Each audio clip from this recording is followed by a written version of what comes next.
Americans go to the polls tomorrow with more than 186 million registered voters.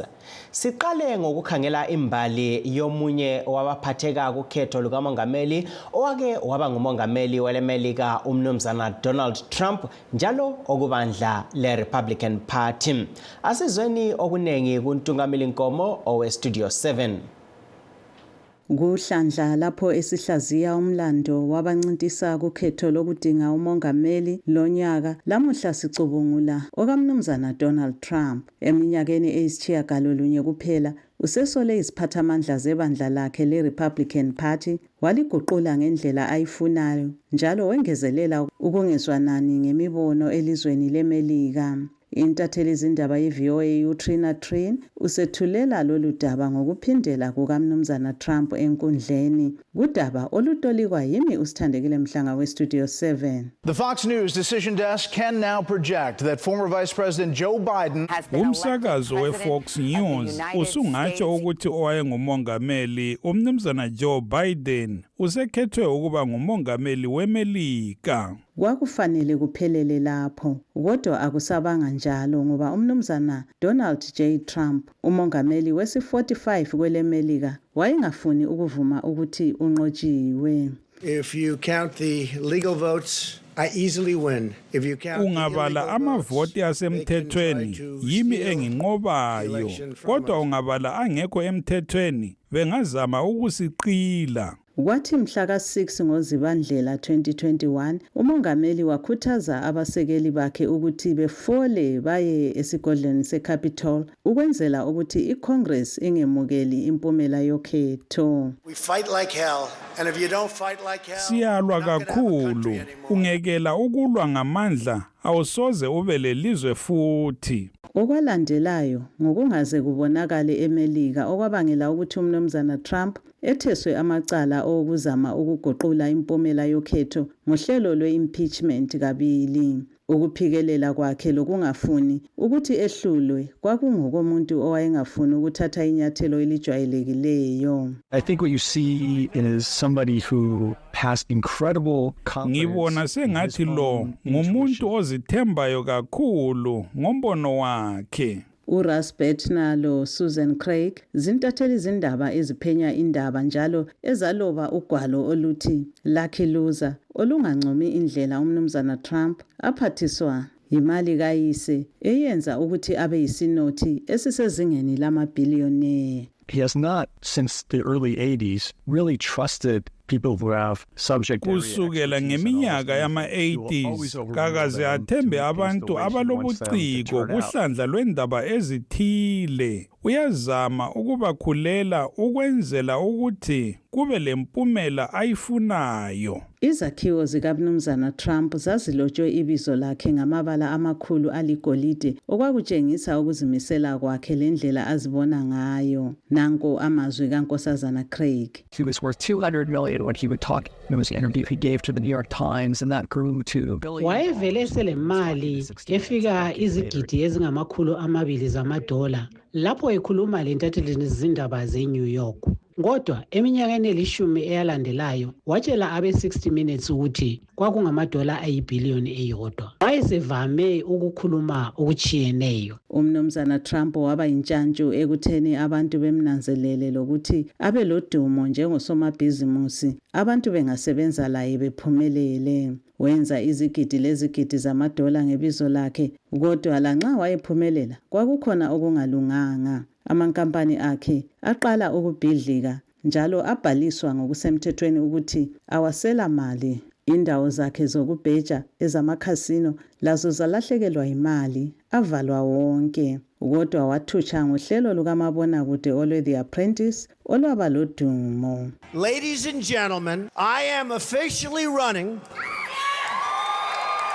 for president of the United Sengincintisa kukhetho lokudinga umongameli wemelika njalo sizakwenza ilizwe leli libuyele esimeni salo sokuba lesithunzi emhlabeni wonke jikelele. Umnumzana Trump wayengaxolisi njalo ezimisele. When Mexico sends its people, they're not sending their best. Nxa eleMexico liletha abantu balo lapha alilethi abangcono, liletha abadala amacala, abadlwengulayo, kodwa abanye ngithemba ngabantu abalungileyo. Njengomongameli umnumzana Trump wakhetha abehluli bedale eliphakemeyo abancedisa ukungenela kwisinqumo selungelo lokukhipha izisu. The US death toll now above. Sokubhubhe abantu abedlula inkulungwane ezilikhulu lamachumi amahlanu 150,000.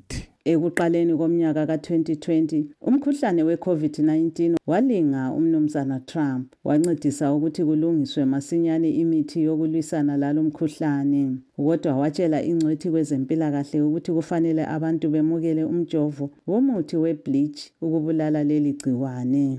Abemelika abedlula izigidi eziyisitshiyagalolunye bahlaselwa yilo mkhuhlane, ababhubhayo bedlula inkulungwane ezingamakhulu amabili 230,000. Abavotayo bakhetha umnumzana Biden ukuthi abe ngumongameli. Esephumile embusweni umnumzana Trump wetheswa amacala amaningi njalo ngwakuqala umongameli ukuthi atholakale elicala, kodwa udumo lwakhe lulokhe lumemetheka. Waphepha kabili bezama ukumbulala kuwonale umnyaka okwakhuphula ukuzwanana kwakhe labamsekelayo. God has a plan for Trump and he absolutely was spared for some purpose and reason, and hopefully it's waphepha ngoba kulesizathu. Ngithemba leso sizathu ngesokuthi abe ngumongameli we-47. Umnumzana Trump owaphathisa ukubhala ibhuku le-The Art of the Comeback engabe eselungiselela ngempela ukuphenduka futhi ngendlela enkulu kumlando wezombusazwe eMelika.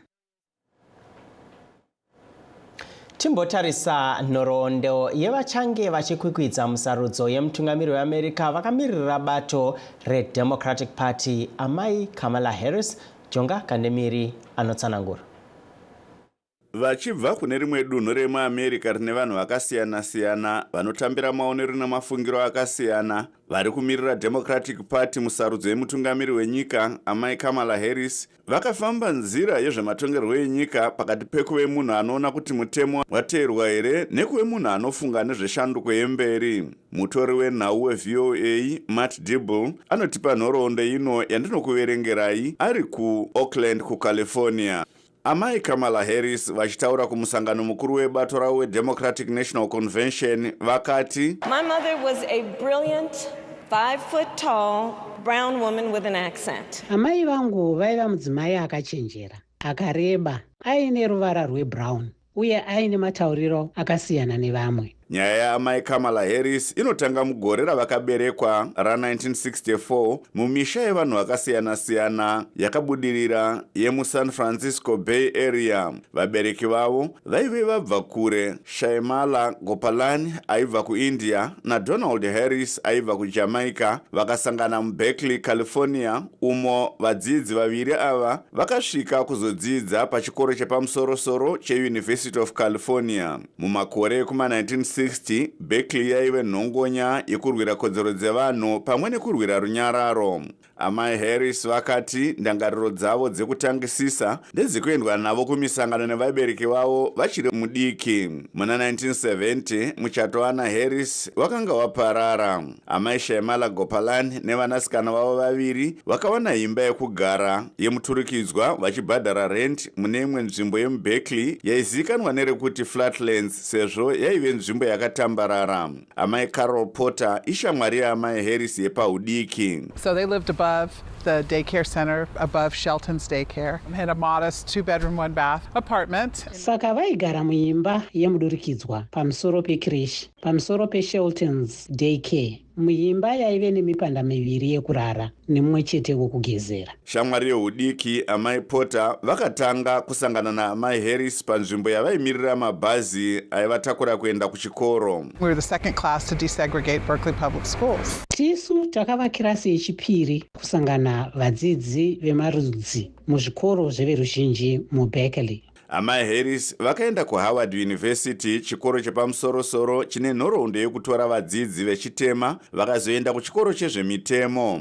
Panguva iyo varume vechitema vaiiswa mumajeri neuwando hwakanyanya muCalifornia, amai Harris vakatora basa rekuve muchuchisi, basa raisatambirika munharaunda dzevatema vemuAmerica. Amai Porter vanoti, she wanted to go in and change things so that people weren't being prosecuted the way that they were based on systemic and structural racism. Aida kupinda kuti ashandure zvinhu kuitira kuti vanhu vasangopomerwa mhosva sezvaiitika zvichienderana nerusaro raganda. Muna 2002, amai Harris vakakwikwidzana nevaive gweta redunhu reSan Francisco kana kuti District Attorney. Vanoita zvematongerwo enyika, amai Andrea Jew Still vanoshanda kubatsira madzimai ebato reDemocratic Party kuti vasarudzwe musarudzo. There had never been a woman district attorney. She was really an underdog. But from the beginning, she had something very special. Kwakanga kusina kumbobvira kwakaita gweta redunhu rechidzimai. Aitova munhu aifungidzirwa kuti haawine. Asi kubva mukutanga aive nechimwe chinhu chakanga chakakosha zvikuru paari. Amai Harris vakakunda musarudzo dzaive nemakwikwi akasimba idzi, vakatanga kushanda vachiwedzera mitongo nenguva dzekugara mumajeri kune vanenge vabatwa nemhosva dzemhirizhonga, vachiisa vaya vanenge vakapara mhosva kekutanga uye mhosva dzisina mhirizhonga muchirongwa chavo chainzi Back on Track, chaive chakanangana nekudzosera vasungwa munzira kwayo. Mushure mekusarudzwa segweta guru reCalifornia muna 2010, vakamanikidza mabhanga emuAmerica kuti abhadhare mari inoita $20 billion semuripo panyaya yekuti aishandisa nzira dzaive nehutsotsi mukati mukukweretesa vanhu mari, vakarwisana nekutengeswa kwezvinodhaka pakati pematunhu nevaiendesa vanhu muunhapwa, uye vakakurudzira kuti kuroorana kuve kwakaenzana. Muna 2016, amai Harris vakasarudzwa kuve nhengo yedare reSenate muAmerica, uko vakakasika kukwira sezwi rine simba munyaya dzekupinda kwevanhu munyika, nyaya dzeutano nekuvandudzwa kwemitemo inobata vasungwa vanenge vabatwa vaine mhosva. Vachizivikanwa nemibvunzo yavo yaipinza munguva dzekuzeya nyaya mudare reSenate nekukwanisa kwavo kuita kuti vatungamiri vabude pachena mabasa avo, amai Harris vakave munhu aizivikanwa munyika yose. Asi pavaiedza kutsvaga rutsigiro musarudzo yemutungamiri wenyika yemuna 2020, amai Harris vakanetseka kuti vabudirire zvichiwedzerwa nekusagadzikana kwevaivabatsira kutsvaga rutsigiro. Jill Juran vaibatsira amai Harris uye vanoti, there's definitely been stories about high staff turnover, inability to keep talented people in her orbit. Ichokwadi kuti paive nenyaya dziri pamusoro pekuwanda kwevashandi nekukundikana kwavo kuchengeta vanhu vaive neunyanzvi hwebasa. VaBiden vakahwina vakadomwa kumirira Democratic Party musarudzo yemutungamiri wenyika, vakakumbira amai Harris kuti vashande navo semutevedzeri wavo. Vaviri ava vakaenderera mberi nekukunda zvakaita kuti amai Harris vave mudzimai wekutanga uye wechitema kupinda muhofisi iyoyo. Vakatarisana nedambudziko rekukwira kweuwandu hwevekunze vaiedza kuyambuka muganhu wekuchamhembe kweAmerica. Mutevedzeri wemutungamiri wenyika, amai Harris, vakaita misangano nevatungamiri vemudunhu kuti vagadzirise kusagadzikana pamwe neurombo. Vakakasika kuve munhu akanangwa mune zvematongerwo enyika. Amai Kathy Wilmont, muvhoti wekuCalifornia, vanoti, she was supposed to be the one that was in charge of securing our border, and I don't even know if she's been down there yet. Vaifanirwa kuve ivo mukuru anoona nekuchengetedzwa kwemuganhu wedu, asi handitombozivi kana vakambodzikako. Amai Harris vagadzikana vakashanda senhumwa mupasi rose vachisimbisa nyaya dzerutsigiro nekupodza makakava, uye mubasa rakaumbwa kuburikidza nekukunda zvimhingamupinyi nekupfurikidza zvaitarisirwa, amai Harris vakasimuka zvakare vakave mumiriri weDemocratic Party musarudzo yemutungamiri wenyika, apo vaJoe Biden vakabuda mumakwikwi esarudzo zvakanga zvisina kutarisirwa. Nyaya yandakuverengerai iyi yabva kuna Matt Dibble, mutori wenhau weVOA News ari kuOakland, kuCalifornia. We also look at Republican Party candidate former President Donald Trump, Blessing Zulu, anotsanangura zvizere. Mumakore mapfumbamwe chete vaimbova mutungamiri wenyika vanogona kusarudzwa zvakare kutungamirira nyika vaDonald Trump vavandudza bato reRepublican Party munyika isisina kubatana munyaya dzezvematongerwo enyika. Mutori wenhau weVOA Tina Trin anotarisa nhoroondo yavatrump nekuedza kwavo kudzoka mune zvematongerwo enyika zvinokwanisa kuvapinza munhoroondo. Munyaya ino yandiri kukuverengerai.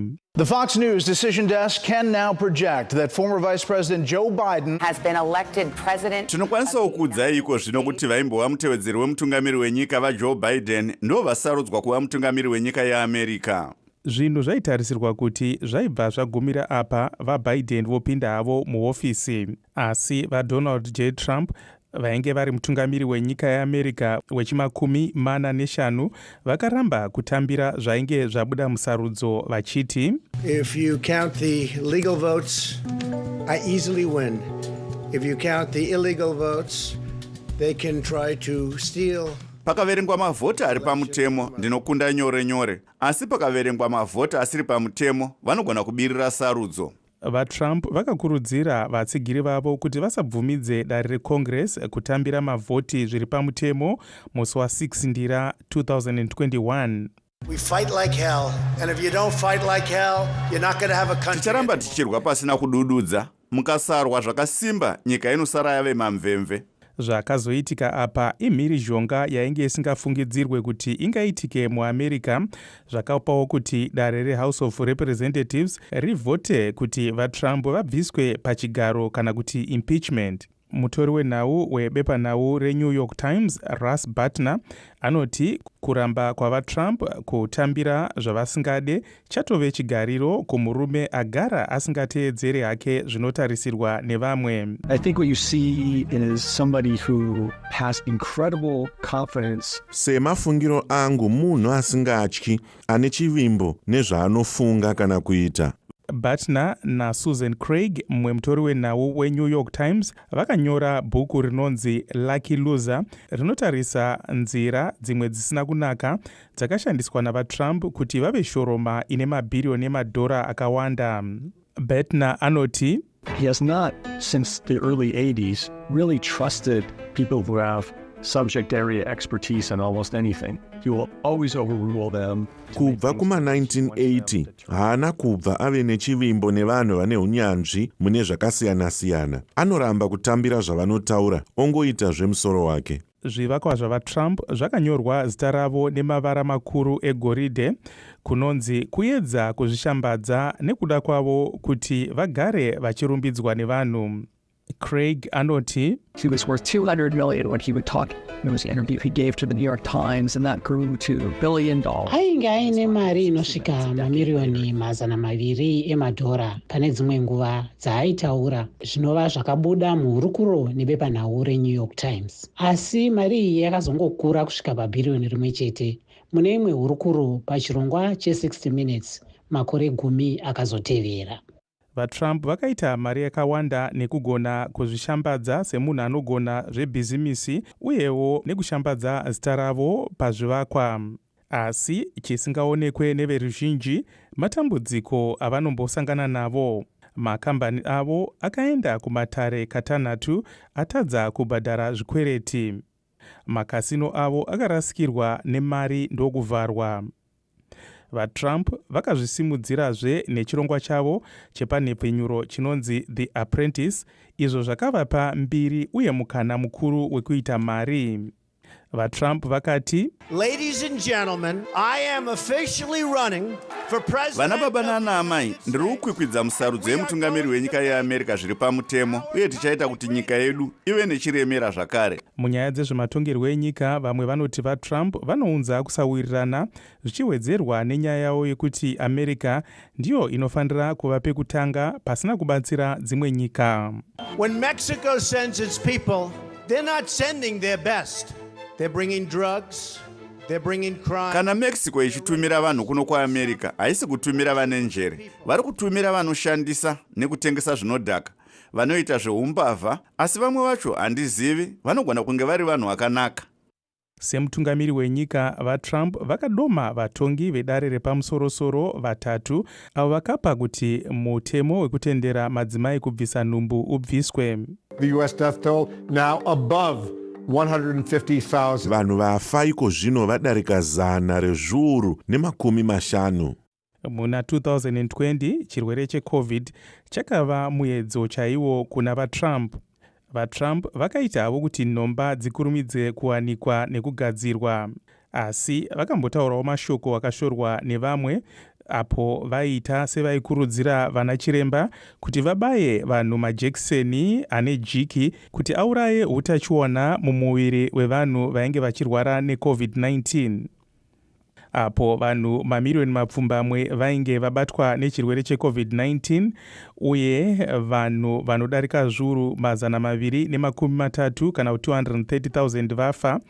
Vanhu vakabva vasarudza vaJoe Biden vebato reDemocratic Party semutungamiri wenyika muna mbudzi 2020. Pavakasiya chigaro, vaTrump vakabva vaendeswa kumatare nemhosva dzakasiyana-siyana, dzimwe vachipomerwa nyaya dzekuita uori, dzimwe vachipomerwawo nyaya dzekumbunyikidza madzimai. Vakabva vave munhu wekutanga aive mutungamiri wenyika yeAmerica kubatwa nemhosva nedare. Asi kunyange zvakadaro, vanhu vari kuvatsigira vatowanda. Vakapona kaviri kubva mukuda kuurayiwa. Izvi zvinonziwo zvapa kuti ukama nevatsigiri wavo hubva wasungwa neutare. Mumwe mugari wekuPennsylvania ari mutsigiri wavaTrump, Pam Smith, anoti, God has a plan for Trump and he absolutely was spared for some purpose and reason. Mwari pane zvavakarongera vaTrump. Kusafa kwavo kunoreva kuti pane chikonzero chakaita kuti vasafe. Ndinovimba kuti chikonzero ichi ndechekuti vazova mutungamiri wenyika yeAmerica wechi40 kubva vaTrump zvavapinda mudariro vakabva vabvongodza mamiriro ezvinhu munyaya dzezvematongerwo enyika. VaTrump vakabatana nemumwe munyori vakanyora bhuku rinonzi The Art of the Comeback. Rwendo runo vanogona kunge vari kuronga kudzoka zvakare kuzotungamirira nyika yeAmerica zvisati zvaitika munhoroondo yenyika iyi. Nyaya iyi yatumirwa naTina Trin weVOA, mukaiverengerwa neni wenyu Blessing Zulu, VOA Studio 7, Washington DC. To discuss the U.S. elections, we are joined by VOA reporter Evans Zininga in Dallas, Texas. Welcome to the show, Evans. Thank you, Taboka. I am out here in Texas, Dallas. Zvakamira sei ikoko, Evans? Kuno kune runyararo ukasatoudzwa nevanhu vachitsanangura unogona kusaziva kuti kune bishi renyaya dzesarudzo iri kuitwa mangwana iyi. Vanhu vari kungoita zvavagara vachingoita, vemabhizinesi vakavhura, vari kutsvaga rutsigiro kukambeina, vari kutenderera vachikambeinawo munzvimbo dzakasiyana-siyana. Izvezvi ndiri kutaura nemi ndiri pano pane imwe nzvimbo yemuDallas panonzi paGladys Humphrey Public Library. Imwe nzvimbo ichange ichiungana vakawanda vachivhota mangwana. Pane zvese zvakawanda-wanda, mabhana emapato akasiyana-siyana, vanhu vemapato akasiyana-siyana vari kupinda vachibuda. Hapana chiri kumbotaridza kuti pane chingakanganise zuva ramangwana pari zvino. As the campaigns continue today, what's the mood? How are people preparing for the elections? Is there any excitement that you see there in Texas? There is a lot of excitement, Taboka, I should say, because yesterday I took time to visit 2 different places where polling stations are sited, and there was a lot of activity, people walking about, going in and out. And if you go on the streets in Dallas right now as we speak, it's been raining, but people are out there, and you can tell because of the regalia they are wearing. You see a lot of red, you see a lot of blue. The Democrats are doing their best, the Republicans are doing their best, and there are also other independent players in the fray. Like right now here, I can see more than 20 different banners with names, with parties for different positions, but the election, there is definitely that euphoria around Texas for this election. Thank you so much, Evans. I will continue to reach out to Evans as we continue this week. While in Dallas, Evans caught up with nationalized Zimbabweans who will be voting this year. Let's hear what they have to say. I feel so excited to witness an election that is very free, fair, and transparent. I've never witnessed that before. Back from Africa, where I come from, we are used to elections that are violent, elections that are disputed, elections where the ruling parties, they take charge of election bodies, which is actually different from what I'm witnessing here. Everyone is given the platform to campaign freely, without intimidation. Everyone is given equal opportunity to campaign on television. Everyone is given equal opportunity to meet people. It's unlike where we have a situation in Africa where others are bad to campaign, others are bad to meet people, while these others are campaigning. So it's actually different. So I'm actually excited to see a free and fair and very transparent process. Do you have a pick in this election? Obviously, I have one. Tell us more. I go for Kamala Harris. Why? I like her policies. Okay. Her policies about immigration.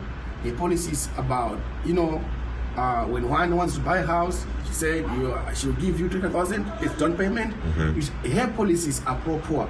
Her policies are for the ordinary people, unlike the other candidate. His policies are just for the billionaires. His policies are for the rich. If you look at one of his policies about tax cut, he wants to cut tax for only the billionaires, maybe for his benefit because he was a billionaire. So I move with the one with the policies that favor the ordinary citizens. They both have their strengths and weaknesses, but I would say my candidate of choice is Donald Trump. All right. I know people will be coming for me, but will they? I will tell you my few reasons. Why Trump? Well, he does have his shortcomings. I mean, his character, we don't even have to go into detail. He is a lot of things, but when it comes to moving the country forward, like getting the country to regain its dominant status, he's my best bet. Okay. Not taking anything away from Kamala, I think she's good. I would actually want to see a female president in America, definitely, but in this instance or at this point in time, I would have to say Donald Trump. And the $1 million question, do you think he is going to win? How do I think he's going to win? Well, it's not exactly clear at this point, but I know Americans are people that really they decide on the day. That was Godfrey Kurawone and Tinashe Makoni, Zimbabweans based in Dallas, Texas, here in the US, speaking to VOA's Evans Zininga.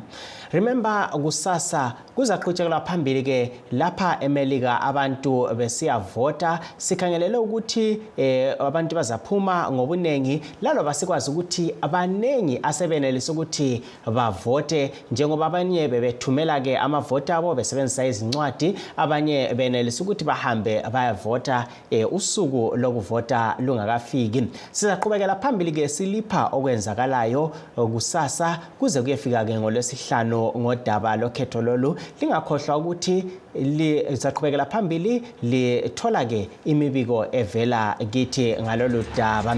And that brings us to the end of our show. Signing off in Washington, I am Taboka Ncube.